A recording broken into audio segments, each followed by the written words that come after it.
Hi guys, मैं अजय मीना स्वागत करता हूं आपका अपने YouTube channel study with AJ agro में। गाइस, अगर आप मेरे यूट्यूब चैनल पर नए हो तो मेरे यूट्यूब चैनल को सब्सक्राइब करें, लाइक करें और शेयर करें। गाइस, मैं आपको आज 11th क्लास का पहला चैप्टर भारतीय कृषि का इतिहास, उसकी शाखाएं, उसका महत्व और क्षेत्र में उसका महत्व पढ़ाऊंगा। तो जो इसके महत्व के बारे में मैं बता देता हूँ। जो अपना देश है भारत, वो क्या है, अलग अलग जलवायु वाला देश, अलग अलग विभिन्न जलवायु वाला देश है। यहाँ पर जलवायु अलग होती है, तापमान अलग होता है।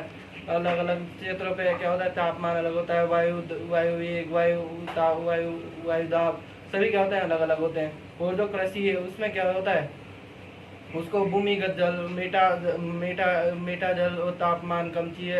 अच्छी सारी दशाएं क्या चाहती है, उसको उपयुक्त चाहती है। जब क्या होता है, खेती अच्छी होती है। और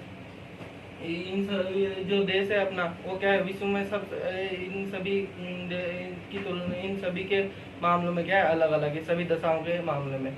इसलिए अब उनको महत्व को पढ़ना जरूरी होता है। तो पहला जो टॉपिक है भारतीय कृषि का महत्व में, वो है मानसून पर आधारित खेती करना। तो मानसून पर आधारित खेती करना में पढ़ेंगे कि जो भारत में अधिकांश जनसंख्या है वो क्या करती है, खेती पर निर्भर, वर्षा पर निर्भर रहती है। और जो सतही भूमिगत जल, कुछ क्षेत्रों में क्या होता है, भूमिगत जल के जो स्रोत है और जो सतही जल के जो स्रोत होते हैं, वो भी क्या होते हैं, वर्षा के पानी से भरते हैं। वर्षा के पानी पर ही निर्भर रहते हैं भरने के लिए। भाई जो किसान भूमिगत क्षेत्र, भूमिगत या फिर ये सतही जल के स्रोतों से खेती करते हैं, वो भी क्या करते हैं, वो भी क्या होते हैं, वर्षा से भरते हैं ना।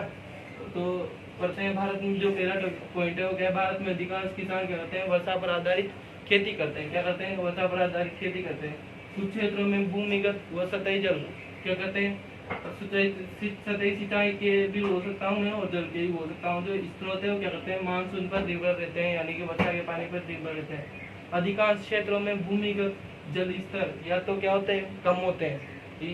मतलब जो वाटर लेवल का जो ये होता है ना स्तर, वो क्या होता है, वो या तो कम होता है या फिर खारा होता है, जो क्या फसल के लिए क्या होता है, उपयुक्त नहीं होता है। अब खारा होगा या फिर कम में फसलों के लिए क्या नहीं रहेगा, वो उपयुक्त नहीं होगा। तो भारत में 6 माह दक्षिणी पश्चिमी मानसून से क्या होती है, वर्षा होती है। जो भारत देश है उसमें 6 माह वर्षा होती है। कौन से मानसून से, दक्षिणी और पश्चिमी मानसून से। और दक्षिणी पश्चिमी मानसून की हवा चलती है, जिनसे भारत के अधिकांश क्षेत्रों में क्या होता है, जून और अक्टूबर में वर्षाएं होती है। क्या होती है, जून और अक्टूबर में वर्षा होती है। कुछ क्षेत्र है जहाँ पर क्या होता है, दिसंबर जनवरी में भी वर्षा होती है। कोई कोई क्षेत्र होते हैं जहाँ पर क्या होता है, तो दिसंबर जनवरी में भी वर्षा होती है।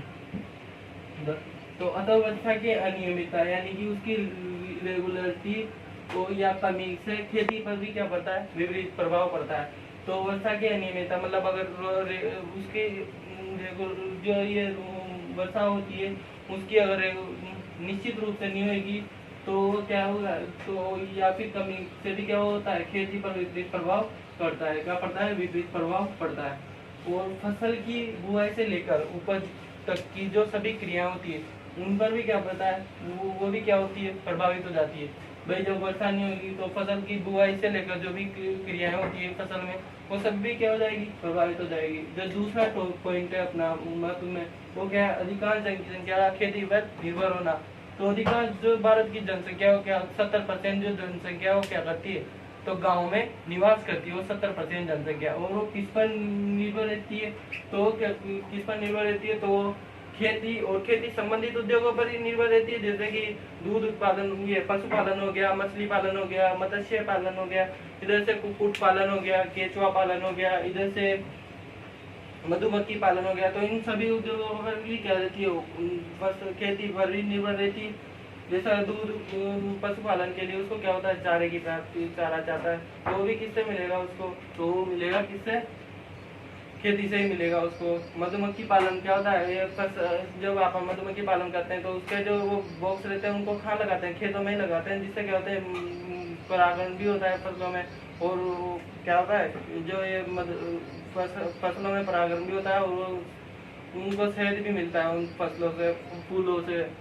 लेकिन उनका अकाल पड़ने पर क्या होता है, फसल खराब होने पर उनमें अंग संकट आ जाता है। लेकिन जब अकाल पड़ जाता है या सूखा पड़ जाता है तो क्या होता है, फसल खराब हो जाती है, पूरी तरीके से सूख जाती है और क्या होता है, खराब हो जाती है। और होने पर उनमें क्या हो जाता है, संकट आ जाता है। जो किसानों की फसल है उनकी पैदावार क्या हो जाती है, कम हो जाती है। जैसा अपन 2 महत्व इम्पोर्टेंस के बारे में अपन पढ़ चुके हैं, अब तीसरे महत्व के बारे में पढ़ेंगे, परंपरागत तकनीकी, मतलब जो पुराने तकनीकों से खेती करते हैं किसान, उनके बारे में पढ़ेंगे इसमें। तो जो किसान होते हैं उनको जो क्या होते हैं, जो ये उसको खेत मिलते हैं, वो क्या होते हैं, अपने पूर्वजों से मिलते हैं, उनको विरासत से मिलते हैं खेती, जो फसल ये अपने खेत होते हैं वो। तो जो परंपरा, तो वो क्या करते हैं, उसमें परंपरागत पुराने तरीकों से क्या करते हैं, खेती करते हैं। उसमें कौन से तरीकों से, पुराने तरीकों से खेती करते हैं, जिसमें वो क्या करते हैं, उसमें वो क्या होते हैं, अनुभव और उसके कौशल में क्या होते हैं, पूर्ण रूप से परिपूर्ण होते हैं। लेकिन वो क्या होता है, नई तकनीकों के बारे में उसे ज्ञात नहीं होता है, जिससे वो अपनी उपज और वृद्धि में क्या होता है, वो उपज में वृद्धि नहीं कर पाता है। लेकिन जो अभी प्रेजेंट टाइम पर बहुत सारे जो किसान ऐसे हैं जो क्या होते हैं, जागरूक होते हैं और उन नई नई किस्मों के जरिए और यंत्रों के जरिए क्या करते हैं, खेती कर रहे हैं, जिससे उनको अपने उत्पादन में ग्रोथ मिल रही है। तो देखते हैं, तो भारत में किसान जो है वो परंपरागत खेती करते हैं। कौन सी खेती करते हैं, तो परंपरागत खेती करते हैं, जिससे वह अनुभव और इसमें कौशल में क्या होता है, परिपूर्ण होता है। क्या होता है, परिपूर्ण होता है। लेकिन नई तकनीकों के बारे में उससे क्या नहीं होता है, ज्ञात नहीं होता है, जिससे उत्पादन और बढ़ाने का प्रयास वे नहीं कर पाता है। लेकिन जो अभी प्रेजेंट टाइम पर जो किसान है क्या हो रहे हैं, जागरूक हो रहे हैं और नए नए यंत्रों के द्वारा और नई नई किस्मों के द्वारा अपने उत्पादन में ग्रोथ कर रहे हैं। जो चौथा पॉइंट है क्या है, महत्व क्या है, खाद्यान्न फसलों की अधिकता। अब जो किसान है वो क्या करते हैं, अपनी आवश्यकता को देखकर क्या करते हैं, ये फसलें उगाते हैं जी। तो और उनकी जो आवश्यकताएं होती है वो क्या होती है, जो खाद्यान्न होती है, इसीलिए वो ज़्यादा से ज़्यादा क्या करते हैं, खाद्यान्न फसलों का उत्पादन करते हैं और जिससे क्या हो रहा है, खाद्यान्न की अधिकता हो रही है। तो किसान अपनी आवश्यकताओं को देखकर क्या करते हैं, फसलों का चुनाव करते हैं और उसकी प्राथमिक आवश्यकताएं खाद्यान्न की होती है, इसीलिए अधिकता आवश्यकता किसान अनाज वाली फसलें बोते हैं। मतलब जो किसान है वो क्या करते हैं, अपनी आवश्यकताओं को देखकर क्या करते हैं, फसलों का चुनाव करते हैं कि उनकी प्रारंभिक आवश्यकताएं कौन सी होती है, तो इसके अकॉर्डिंग देखकर वो करते हैं, फसलों का चुनाव करते हैं अपनी आवश्यकताओं को देखकर। और जो प्राथमिक आवश्यकता होती है किसानों की, वो क्या होती है, खाद्यान्निक आवश्यकताएं होती है। प्राथमिक आवश्यकता क्या होती है, खाद्यान्न की होती है। और जो इसीलिए जो अधिकांश किसान है वो क्या करते हैं, अनाज वाली फसलों का बोते हैं। अनाज वाली फसलें क्या करते हैं, इसलिए वो बोते हैं। लेकिन जिससे वो क्या करते हैं, दलहनी फसलें, इधर से तिलहनी फसलें, रोकड़ फसलें, ऐसी फसलों का वो क्या करते हैं, फसलें नहीं बोते हैं या फिर उनको नहीं लगाते हैं, जिससे क्या होता है, उनको अपनी उपज में अधिकता नहीं मिल पाती, उनकी जो ये पेमेंट है उनमें बढ़ाव नहीं हो पाती। वो जो पांचवा पॉइंट है वो क्या है, रोजगार का प्रमुख साधन। क्या है, रोजगार का प्रमुख साधन। तो भारत में जो कृषि है, कृषि आधारित उद्योग है, उन पर क्या करते हैं किसान, क्या करते हैं, आत्मनिर्भर रहते हैं या फिर क्या करते हैं, उन पर आश्रित होते हैं। तो जो अधिकांश जनसंख्या वो क्या करती है, खेती पर निर्भर रहती है, खेती पर निर्भर रहती है। जब अकाल और बाढ़ पड़ जाता है, बाढ़ जैसी समस्याएं रहती है या फिर फसल खराब हो जाती है, सूखा पड़ जाता है, तो क्या होता है, रोजगार क्या हो जाता है, प्रभावित हो जाता है। क्या हो जाता है, रोजगार प्रभावित हो जाता है और किसान क्या हो जाता है, कर्जदार हो जाता है। किसान या मजदूर होते हैं वो क्या होते हैं, कर्जदार हो जाते हैं। क्योंकि ग्रामीण क्षेत्रों में क्या होता है, जो शिक्षा के प्रति जागरूकता कम होती है। तो ग्रामीण क्षेत्र होते हैं ना, तो वहाँ पर क्या होते हैं, शिक्षा के प्रति जागरूकता कम होते हैं, कम पढ़े लिखे लोग होते हैं वहाँ पर। तो वहाँ पर क्या होता है, रोजगार में भी क्या होती है, और वो क्या होते हैं जो ग्रामीण क्षेत्र, तो वहाँ पर शिक्षा में प्रतिरोध कम होने से क्या होता है, जागरूकता कम होने से वो अपने लिए अन्य रोजगार भी नहीं खोज पाते हैं, खोज नहीं पाते। और जो छठा है वो राष्ट्रीय आय का प्रमुख स्रोत है। क्या है, छठा, राष्ट्रीय आय का प्रमुख स्रोत, मतलब जो अपने देश के जो आय है ना उसका प्रमुख स्रोत है। तो देखते हैं देश की आय का प्रमुख स्रोत है। तो किसान की उपज वो व्यापारियों के से जो प्राप्त विभिन्न फसलों से जो उनको कर प्राप्त होता है, कर को क्या बोलते हैं, टैक्स होता है। तो टैक्स देते हैं किसान और व्यापारी, मजदूर होते हैं जो बड़े बड़े व्यापारी, तो टैक्स देते हैं। तो इससे क्या होता है, देश की क्या होती है, इनकम में भी वृद्धि होती है। लेकिन जब फसलें क्या हो जाती है, खराब हो जाती है, तो उनकी इनकम में, देश की राष्ट्रीय आय की में इनकम में भी क्या हो जाती है, कमी हो जाती है। तो किसानों की उपज व्यापारियों से प्राप्त विभिन्न प्रकार के कर लगने से क्या होता है, सरकार को आय में क्या होती है, आय प्राप्त होती है और उनकी इनकम बढ़ जाती है। लेकिन फसल खराब हो जाने पर राष्ट्रीय आय की प्रभावित हो जाता है। हम इसके साथ महत्व में की ओर चलते हैं। तो डेयरी के लिए कच्चा माल, तो अधिकांश किसान खेती में के साथ क्या क्या करते हैं, तो डेयरी उत्पादन, डेयरी का ये पशुओं का पालन भी करते हैं अधिकांश किसान। और जो पशुपालन करते हैं तो उनको पशुपालन के लिए क्या होता है, चारे की जरूरत होती है। तो भी कहाँ से प्राप्त होता है, तो खेती के लिए। तो खेती के लिए जो कच्चा माल हो गया वो क्या हो गया, चारा, हरा सूखा चारा हो गया। तो इसमें अधिकांश किसान खेती के लिए क्या करते हैं, खेती के साथ साथ पशुपालन भी करते हैं। क्या करते हैं, खेती के साथ साथ पशुपालन भी करते हैं। जो जिससे प्राप्त दूध डेयरी का आधार होता है। क्या होता है, डेयरी का आधार होता है। और किसान पशुओं के लिए खेत में चारा उगाता है तथा फसल के अवशेषों को भी चारे के रूप में पशु को देता है। मतलब जो किसान है वो क्या करता है, ये किसान खेती के साथ साथ क्या करता है, ये क्या करता है, पशुपालन भी करता है। जिससे प्राप्त दूध क्या होता है, डेयरी का मुख्य आधार होता है। और ये पशुओं के लिए किसान क्या होता है, चारे की जरूरत होती है। तो चारा कहाँ से प्राप्त होता है, उसको खेती से प्राप्त होता है। और इसके साथ फसलों के जो अवशेष होता है वो भी क्या होता है, किसान उसको चारे के रूप में देता है। तो हम कह सकते हैं जो ये चारा और ये अवशेष हो गया, ये क्या हो गए, वो डेयरी के कच्चा माल के स्रोत हो गए। अब हम खाद्यान्न उपलब्धता 8 पॉइंट की तरफ चलते हैं। खाद्यान्न उपलब्धता, तो जो भारत में वर्तमान जनसंख्या है वो कितनी है, 125 करोड़ है। कितनी है, 125 करोड़ है वर्तमान जनसंख्या। और इतनी बड़ी जनसंख्या है तो इसको क्या करना, भोजन प्रदान करना देश के लिए क्या है, देश के लिए बड़ी मात्रा में खाद्यान्न की आवश्यकता होती है। तो मतलब जो इतनी बड़ी जनसंख्या है तो इसको प्रदान करने के लिए बड़ी मात्रा में क्या होती है, खाद्यान्न की आवश्यकता होती है। भाई भारत की जनसंख्या कितनी है, 125 करोड़ है। तो इतनी बड़ी जनसंख्या को भोजन प्रदान करने के लिए क्या हुआ, अपन को इतनी बड़ी मात्रा में क्या होगा, खाद्यान्न की आवश्यकता होगी।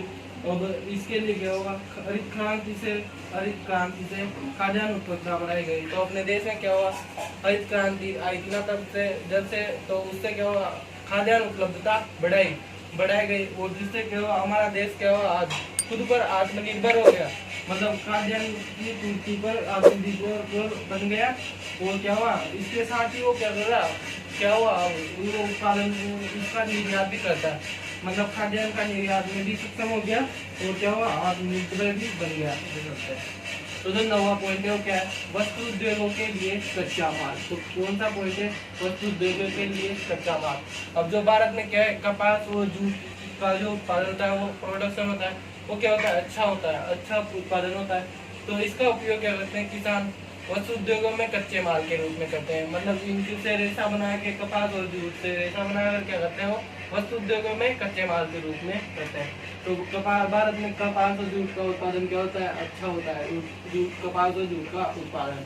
और इसका उपयोग क्या करते हैं किसान, इनका उपयोग तो वस्तु उद्योगों के रूप में, के कच्चा माल के रूप में करता है। वो जो 10वां पॉइंट है, ये 10 महत्व है, वो क्या है, कृषि आधारित उद्योगों के लिए कच्चा माल। क्या है, कृषि आधारित उद्योगों के लिए कच्चा माल। तो जो भारत में दलहनी, चीनी, तिलहनी, वस्त्र उद्योग, डेयरी उद्योग के लिए कच्चा माल भी कहाँ से प्राप्त करता है किसान, तो वो खेती से प्राप्त करता है। तो जो भारत में दलहन हो गया, चीनी हो गया, तिलहन हो गया, वस्त्र उद्योग हो गया, डेयरी उद्योग हो गया, इन सभी के लिए कच्चा माल कहाँ से प्राप्त होता है, तो कहाँ से प्राप्त होता है, खेती से ही प्राप्त होता है। कहाँ से प्राप्त होता है, खेती से प्राप्त होता है। और तो खेती, जैसे दलहनी उद्योगों में क्या, मूंग, उड़द, अरहर, चना, मसूर, इन सभी की खेती करते हैं। कहाँ पे करते हैं, तो खेती में करते हैं। और इनसे क्या होता है, कच्चा माल प्राप्त होता है, ये कच्चा माल है। और इनसे दलहनी उद्योगों के लिए कच्चा माल प्राप्त होता है। और अब तिलहनी उद्योगों के लिए तिल से, सोयाबीन से, सरसों से, मूंगफली से, अरंडी से, इन सभी से क्या होता है, कच्चा माल प्राप्त होता है। और गन्ना और चुकंदर से क्या होता है, चीनी उद्योगों में प्राप्त होता है। भाई गन्ना और चुकंदर से क्या होता है, शक्कर बनाई जाती है शुगर मिल में। तो इससे क्या होता है, चीनी उद्योगों में प्राप्त होता है। गन्ने से क्या बनाया जाता है, गुड़ भी बनाया जाता है। वस्त्र उद्योग और जो ये सोयाबीन है, ऐसी फसल है जिसका मतलब दलहनी उद्योगों में भी काम में ली जाती है और तिलहनी उद्योगों में भी काम में ली जाती है। कपास या और जूट का कहाँ पे उद्योग में लिया जाता है, ऊपर भी देख चुके हैं अपन, तो वस्त्र उद्योगों में इसका काम में लिया जाता है। अब हम बात देख कृषि का महत्व की 11वीं महत्व का अध्ययन करेंगे। तो पशुधन चारा उपलब्धता। तो किसान क्या करता है, पशु पालता है, तो उसके लिए उसको क्या होता है, चारे की आवश्यकता होती है। तो वो भी कहाँ से प्राप्त होता है, उसको खेती से ही प्राप्त होता है। तो सूखे चारे भी और हरे चारे के लिए भी क्या होता है, खेती पर ही निर्भर होता है। सूखा चारा भी उसको गेहूँ से, इधर से सोयाबीन से, इनसे जब उनका अवशेष होता है तो उसको सूखे चारे के रूप में काम में रहते हैं। किसान फसलों के अवशेषों को सूखे चारे के रूप में उपयोग करता है। जो भारत में किसान होते हैं ना, क्या करते हैं, फसलों के अवशेषों को सूखे चारे के रूप में पशुओं को देता है, खाने के लिए उपयोग कर लेता है उनका। साथ ही खेत में हरे चारे वाली कौन सी फसलें, तो हरे चारे वाली फसलें उगाकर पशुओं के लिए चारा उपलब्ध कराता है। क्या करता है, हरे चारे वाली फसलें उगाकर पशुओं के लिए चारा उपलब्ध कराता है। कौन सी फसलें, हरी चारे वाली फसलें, जैसे रिजगा हो गया, बरसीम हो गई, इन फसलों को उगाकर क्या करता है, हरे चारे वाली फसलें उपलब्ध कराता है पशुओं के लिए, जिससे देश में पशुपालन व डेयरी उद्योगों का विकास होता है। जिससे क्या होता है, देश में जो अपना भारत देश है, तो वहाँ पर पशुपालन और डेयरी उद्योगों के विकास के क्षेत्र में क्या होता है, अच्छा होता है। डेयरी उद्योगों और पशुपालन का विकास अच्छा होता है। क्या होता है, डेयरी उद्योगों और पशुपालन का विकास अच्छा होता है। तो किसान फसलों के अवशेषों को क्या करता है, सूखे चारे के रूप में पशुओं को खिलाता है। साथ ही हरे चारे वाली फसलों को उगाकर पशुओं को उपलब्ध कराता है, जिससे देश के पशुपालन और डेयरी उद्योगों का विकास अच्छा होता है। जो 12वां महत्व क्या है, बेरोजगारी की समस्या का समाधान। तो भारत में जो अगर अच्छी वर्षा होगी, अच्छी मानसून की वर्षा आएगी, तो उससे क्या होगा, फसल का जो प्रोडक्शन है, उत्पादन है, वो भी क्या होगा, वृद्धि हो जाएगी। और वृद्धि होने से क्या होगा, जो अधिकांश किसान है वृद्धि हो जाएगी, तो उद्योगों में भी क्या नाम से कच्चा उद्योगों के लिए कच्चा माल मिल जाएगा, तो मजदूरों की भी आवश्यकता पड़ेगी। तो अधिकांश जो बेरोजगार है उनको भी क्या होगा, रोजगार प्राप्त होगा। तो भारत में वर्षा, मानसून की अच्छी वर्षा होने पर क्या होगा, फसल उत्पादन भी अच्छा होगा। क्या होगा, फसल उत्पादन अच्छा होगा, जिससे क्या होगा, अधिकांश बेरोजगारी को रोजगार प्राप्त हो जाएगा, अधिकांश बेरोजगारी को।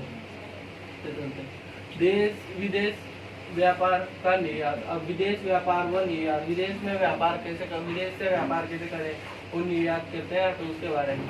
तो भारत में फल सब्जियां हैं, तो इनका क्या करते हैं, प्रिजर्वेशन करते हैं, अपन प्रसंस्करण करते हैं इनको। तो इनके एक सामान बनाते हैं, जैसे टमाटर का जैम बना, टमाटर का सॉस बना लेते हैं। ऐसे फलों के जैम, सॉस वगैरह इनको बना के, जैम जेली वगैरह बना के इनको क्या कराता है, क्या किया जाता है, विदेशों में भेजा जाता है।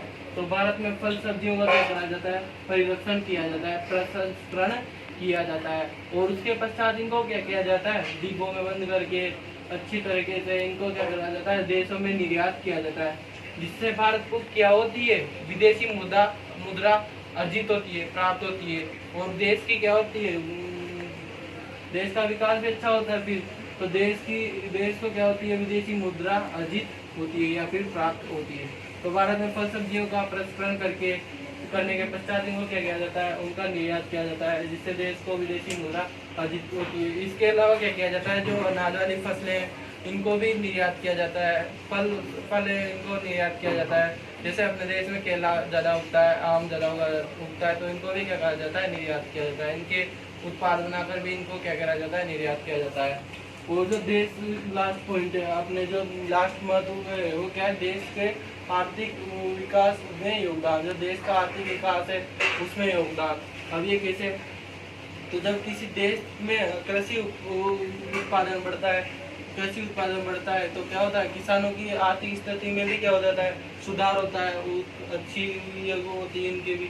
और इससे सरकार को भी क्या होता है, प्रत्यक्ष और अप्रत्यक्ष रूप से क्या होता है, कर अधिक मात्रा में प्राप्त होता है। कर को क्या बोलते हैं इंग्लिश में, तो टैक्स बोलते हैं, जो किसान देते हैं, व्यापारी देते हैं किस सरकार को अपन। तो अधिक मात्रा में क्या होता है, ये कर प्राप्त होता है, जिससे देश की आर्थिक स्थिति में भी क्या होता है, सुधार हो जाता है। आर्थिक स्थिति जो है उसमें भी क्या होता है, सुधार होता है। तो जब किसी देश की में कृषि उत्पादन बढ़ता है तो किसानों की आर्थिक स्थिति में भी क्या होता है, सुधार होता है। जब कृषि उत्पादन बढ़ता है तो, और इससे सरकार को प्रत्यक्ष और अप्रत्यक्ष रूप से क्या होता है, अधिक मात्रा में कर प्राप्त होता है, जिससे देश की आर्थिक स्थिति में भी सुधार होता है। अगर आपको मेरा वीडियो अच्छा लगा तो मेरे वीडियो को लाइक करना